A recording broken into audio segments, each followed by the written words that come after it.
Il n'y a pas de problème. Donc, déjà, merci beaucoup pour de prendre le temps, parce que du coup, c'est après ta journée de boulot. Ouais, bon, ça va, c'est pas le bagne, hein. Ouais, Là, ouais, non, c'est pas le bagne non plus. Là, comment j'ai fini le boulot, j'étais en journée de formation, donc c'était plutôt agréable de suivre. Et puis là, je suis dans une petite partie de travaux, donc tu vois, c'est vraiment de la bricole que je vais faire là, et avant d'aller peut-être chercher ma fille, je sais pas, donc je verrai après. En tout cas, je m'étais dit, je suis quasiment sûr de pouvoir avoir cette fenêtre pour qu'on puisse s'entretenir, donc je me suis dit, voilà, on va faire ça comme ça. ouais, bah écoute, merci beaucoup, c'est parfait. J'essaierai d'être De rien. assez rapide. Voilà, normalement, il y en a pour quoi, une demi-heure, 35-40 minutes si tu as beaucoup de choses à raconter, mais on essaiera d'être assez rapide, si Ben, ça te c'est sûr que convient. c'est plus facile de tchatcher que d'écrire comme on l'a fait le premier jour. Ouais, normalement, ça devrait demander moins d'efforts. Mais toi, t'es disponible jusqu'à quelle heure, du coup, si tu dois aller chercher ta fille aussi Ah ben moi j'ai le temps, moi je t'avais dit 16-18, donc j'ai le temps. Hein. D'accord, ok. Bon, bah nickel. Bon, bah comme ça, on va prendre le temps d'échanger, c'est pas plus mal. Je voulais te demander aussi si tu étais... Enfin voilà, dans le cadre de la recherche, nous, en fait, on a pour habitude d'enregistrer les conversations, les entretiens qu'on fait, voilà, pour pouvoir faire des verbatims, pas du tout pour pouvoir, voilà, s'en servir nominativement, mais plutôt pour pouvoir renoter certaines choses qui sont intéressantes et pouvoir être sûr de citer exactement les mots de la personne.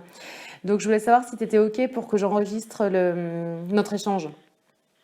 Bah oui d'accord, ok. Ouais, c'est bon, t'es ok? Bon, bah c'est gentil, Ouais, merci. c'est dans le cadre de ton propre suivi en fait, c'est pas pour une Exactement. rediffusion. Ouais. Exactement, ouais, ça reste sur mon téléphone. C'est parce que des fois, si jamais je note des choses qui sont particulièrement, voilà, intéressantes et je réécoute la partie, je note textuellement exactement ce qui a été dit et je suis sûre de pas déformer les propos, tu vois.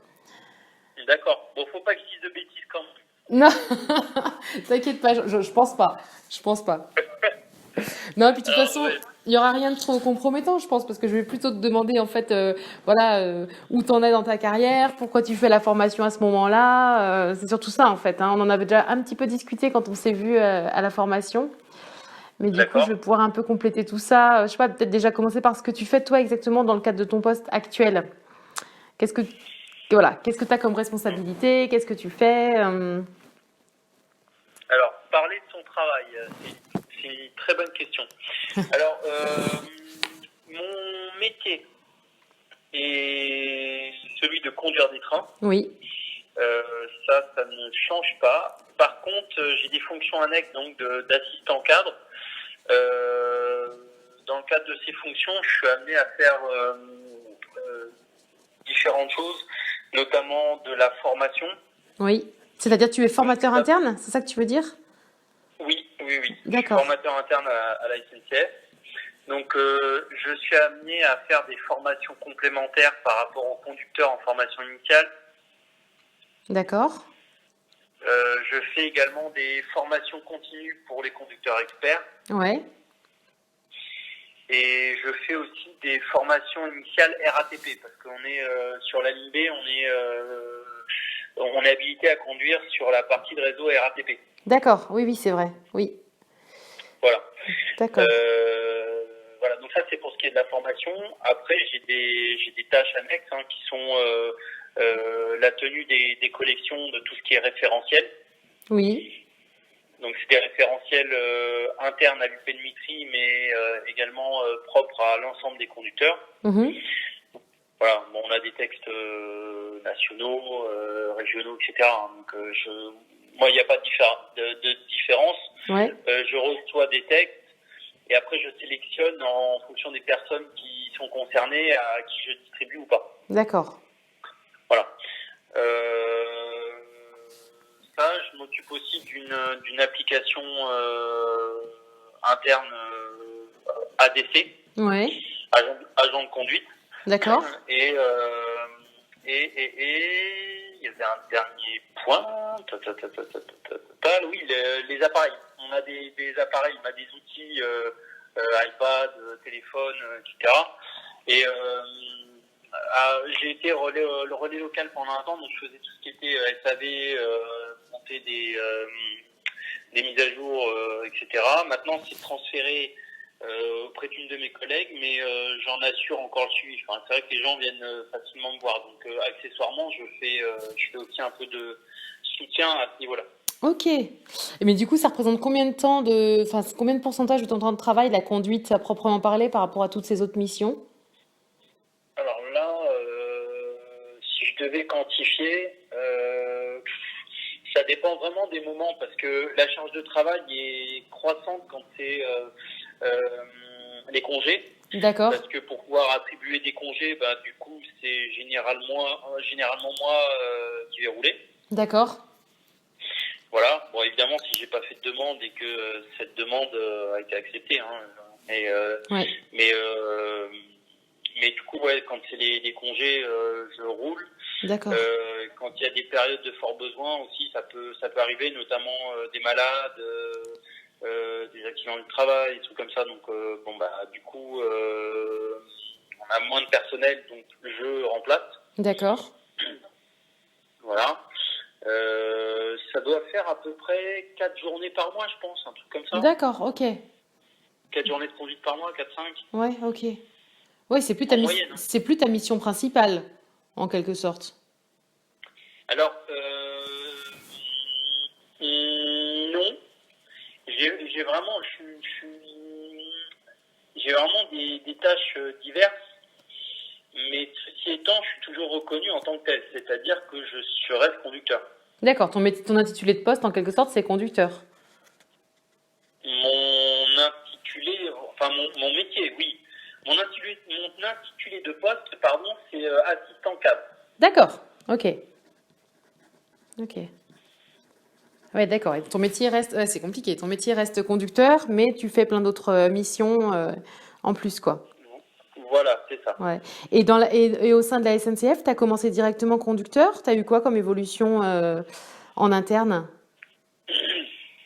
Alors oui, j'ai commencé directement en tant que conducteur de ligne. J'ai commencé en 99, avril 99. Ouais, J'ai été formé à Juilly-sur-Orge, donc sur Paris Sud-Ouest. ouais, Et en 2002, j'ai eu la possibilité de venir sur Mitry. À la base, j'étais venu en détachement, donc j'appartenais toujours à Austerlitz, mais je venais pour prêter main forte sur Mitry-Mori. Et puis le confort de travail était plutôt intéressant, donc du coup, je me suis dit, je vais venir sur la B. d'accord. Et je suis resté sur la ligne B.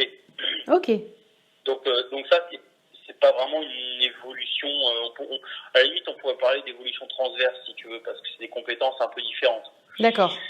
Voilà. Donc je suis resté à la conduite pendant pas mal d'années. En 2008, j'ai décidé de faire un AG6 pour passer un BTS en électrotechnique dans le but d'éviter un examen interne pour pouvoir évoluer en tant que CTT, C4 transport traction. C'est le métier qui permet d'encadrer en fait une Ouais, équipe de conducteurs. d'accord. Et Soit tu faisais l'examen donc en interne, et et avec une formation, j'imagine, ou soit tu faisais le BTS de ton côté voilà, pour pouvoir passer cadre, quoi, en gros. c'est ça. Ouais, ok. C'est exactement ça. D'accord. Bon, sauf que ça s'est pas passé comme prévu. En fait, j'ai pas eu la reconnaissance de diplôme en interne. J'ai passé Ah mon oui. BTS dans un premier temps pour rien. Ah ouais, d'accord. Et voilà, ouais, je me suis un peu mangé les dents. Aïe. Et ensuite, donc, quand je suis revenu, j'ai quand même réussi à surprendre mon équipe de managers parce que j'avais pas encore mon diplôme. Il y en a un qui m'a dit ouais, bravo, bravo. Je dis bah écoute, c'est un peu tôt parce que j'ai pas encore mon diplôme. Il me dit ouais, non, mais on pensait que t'allais arrêter avant. Ah ouais, d'accord. Ouais. Donc du coup, ça m'a. Je me suis dit c'est probablement l'image que j'ai laissée de moi. Donc du coup, j'ai pas eu trop de choix. J'ai essayé de faire l'examen interne que je n'ai pas réussi. D'accord. Je n'ai pas réussi du tout. Donc du coup, on m'a laissé la possibilité d'évoluer en tant qu'assistant formateur. Dans un D'accord. premier temps. Ouais. Voilà, donc chose que j'ai faite, hein, j'ai évolué en tant qu'assistant formateur. Au départ, je m'occupais des formations initiales. Et après, plutôt satisfait de mon travail, on m'a donné d'autres tâches et puis j'étais de plus en plus demandeur de tâches et j'ai fait évoluer mon poste vers assistant cadre. Ok. Et pour en venir au fait, donc j'ai pu faire des animations annexes sur le CRM, donc le conscience des risques métiers SNCF, qui équivaut au Crew Resource Management dans l'aérien. Ouais. Donc j'ai été formé dans ce sens, hein, ça c'est beaucoup plus récent, c'est en 2015. Ouais. Et la formatrice m'a fait des réflexions sur tout ce qui était sociologie, psychologie, enfin dans ma façon d'aborder les choses. Et du coup m'a parlé de l'école, notamment de l'IXI. Ouais. Et c'est comme ça que j'ai pu découvrir un peu l'environnement.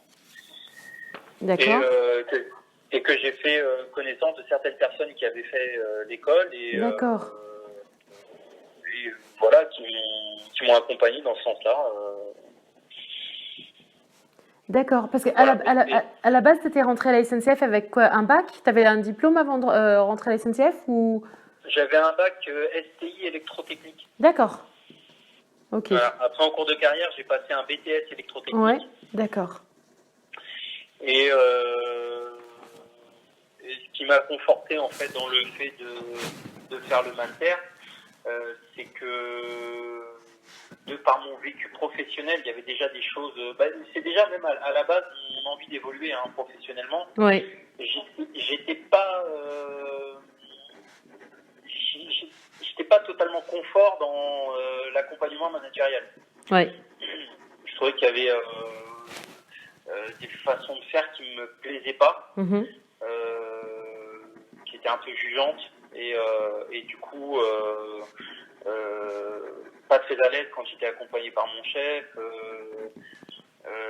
entendre des idées stéréotypées un peu jugeantes vis-à-vis des conducteurs, voilà, donc ça me plaisait pas. Ouais.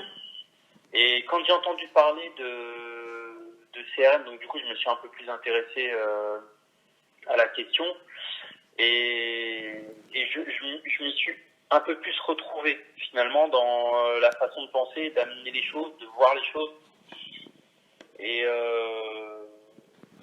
voilà, donc c'est ce qui m'a vraiment motivé pour persévérer et continuer dans ce sens-là. Et ce qui m'a sauvé, c'est la rencontre avec un ancien chef qui m'a complètement accompagné dans la démarche de reconnaissance de diplôme et de pouvoir me faire en partie financer ce master.